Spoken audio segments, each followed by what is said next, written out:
Hey there! Are you struggling to speak English fluently? Well, today I'm here to help you with that.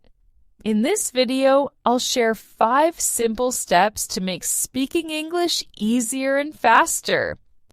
Yes, that's right, 5 simple steps. And by the end of this video, you'll feel more confident, more comfortable, and more ready to speak English anywhere, anytime. So stick with me and let's get started. Step 1. Understand what fluency really means. First, let's talk about what fluency actually means. People often think that speaking fluently means speaking perfectly, without mistakes. But that's not true. Fluency isn't about perfection. It's about speaking smoothly, without long pauses. It's about expressing your ideas and moving forward, even if you make mistakes along the way. Imagine fluency like driving a car. If you're fluent, you're driving without stopping too much. Sure, maybe you take a small pause here and there, but mostly you're moving forward. Your words flow. So, to achieve fluency, you need to focus on keeping the conversation moving. It's okay to make mistakes or hesitate a little. The goal is to keep going. This is the first big idea to understand about fluency. Now, let's jump into step 2. Step 2, talk, and talk some more. Now, here's something that might sound simple but is super important. To get better at speaking English, you have to actually speak English. I know it might feel obvious, but it's worth saying because it's so true. Talking is like exercising. If you want strong muscles, you lift weights. If you want strong English, you talk. Here's why speaking is so important. Speaking is a skill, not just knowledge. You can learn words and rules, but speaking takes practice. It's not like math, where you can just study and get it right on paper. Speaking is more like playing a sport or a musical instrument. You can learn the basics from a book, but you have to practice. And not just once in a while, often. So, how do you get started? Here are a few tips. Find someone to talk to. This could be a friend, a family member, or even a teacher. And remember, they don't have to be perfect in English themselves. The goal is to practice speaking. Join a language club or class. Look for local clubs where people practice languages. If you don't have one near you, don't worry. There are online language exchange platforms. Practice small conversations. Even if you're just saying a few sentences, it all counts. Talk about your day, ask simple questions, or discuss your favorite foods or hobbies. Every little conversation helps. Talking regularly is how you build confidence. So don't worry about making mistakes. Just speak. And remember, you don't need to talk about big, complicated topics. Start with small, simple conversations. Let's move on to the next step. Step 3. Practice regularly, not just once in a while. Here's a big tip. Practice regularly. Think of it like brushing your teeth. You wouldn't just brush your teeth once a week, right? You do it every day. Why? Because it keeps your teeth healthy. Well, practicing English is the same. Small, regular practice keeps your language skills healthy. So, what does regular practice mean? It means making time for English every day if you can. But don't worry, it doesn't have to be a lot of time. Even 15-20 minutes a day makes a big difference. You can practice by reading aloud, talking to yourself, or even repeating sentences you hear on TV or YouTube. Here's something easy you can try. Look around and describe what you see in English. You might say, I see a book on the table. It's blue. I also see a cup of coffee next to it. The coffee smells good. This simple practice is powerful. Why? Because it helps your brain get used to thinking in English. And that's a huge part of fluency. Or try narrating what you're doing.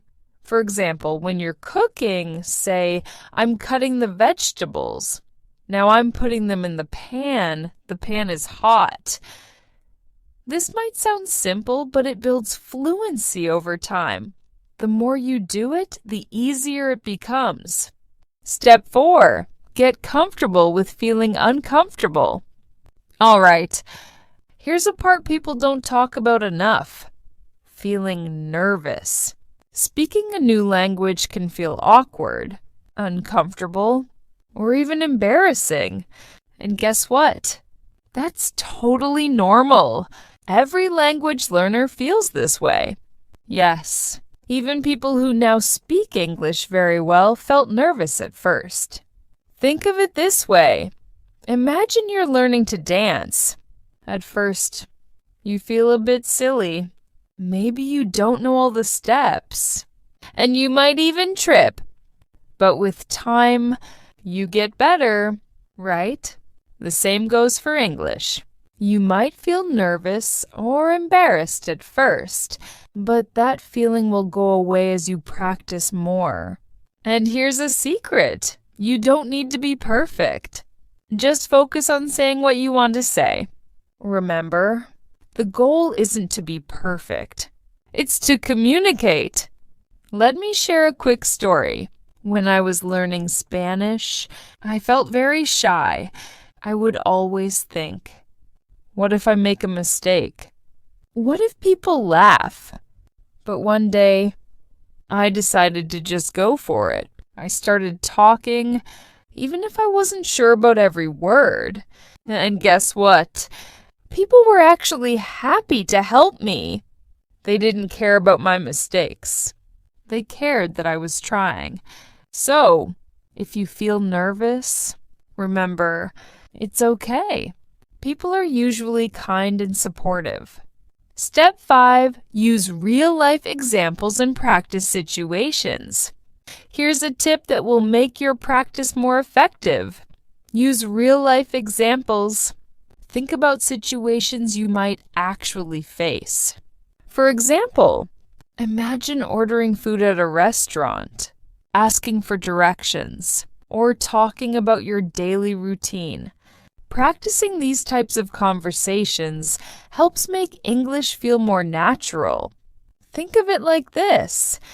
If you're going to visit an English-speaking country, what would you talk about? You might talk about the weather, food, or travel plans.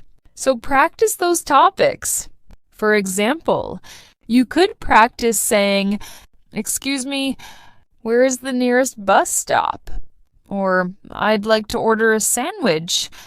These are sentences you'll probably need one day. So practicing them now helps a lot. Also, here's another way to practice. Tell stories about yourself. You could talk about your last vacation, your hobbies, or even your favorite movie. Storytelling is a great way to practice fluency because you're using real information from your life. Try this. Describe a fun day you had. Say something like, "Last Saturday, I went to the park. I walked my dog, met some friends, and had a picnic. The weather was sunny, and I felt happy. These little stories are perfect for practicing English, and you'll feel more fluent each time you tell them. Extra tips: keep the conversation flowing. All right, here are a few bonus tips to help you keep conversations going. First, if you don't know a word, don't worry, just describe it. Let's say you forget the word for vegetables. You could say, the green things you eat, or food that is not meat or bread. This way, you can still communicate without breaking the flow. Another tip: use fillers. Fillers are little words or phrases like, well, or let me think. They give you extra time to think. Instead of stopping, you can use a filler to keep talking while your brain finds the next word. It sounds more natural and it makes you feel more confident. Motivation and staying positive. Now, let's talk about staying positive. Learning a language is a journey. It takes time and there will be ups and downs. But remember, every word you learn, every sentence you say, it's all progress. Mistakes? They're not bad. In fact, mistakes are part of the learning process. Every mistake you make is a step closer to fluency. So don't feel bad about them. Embrace them. Here's a positive mindset trick. Instead of saying, I made a mistake, say, I'm learning. This little change in words makes a big difference. You'll start to see mistakes as something good because they help you improve. And every time you practice, even if it's just a few sentences, you're getting better, you're becoming more fluent. So, here's your challenge. Start speaking English every day. Just a little bit, even if it's to yourself. Remember, fluency is about practice, confidence, and staying positive. Try these 5 steps, and I promise you'll feel a difference. Don't wait. Start today. If you enjoyed this video and found it helpful, make sure you don't miss our next video. We have an exciting and engaging topic lined up to help you practice your listening skills. Click here to watch it and keep improving your English.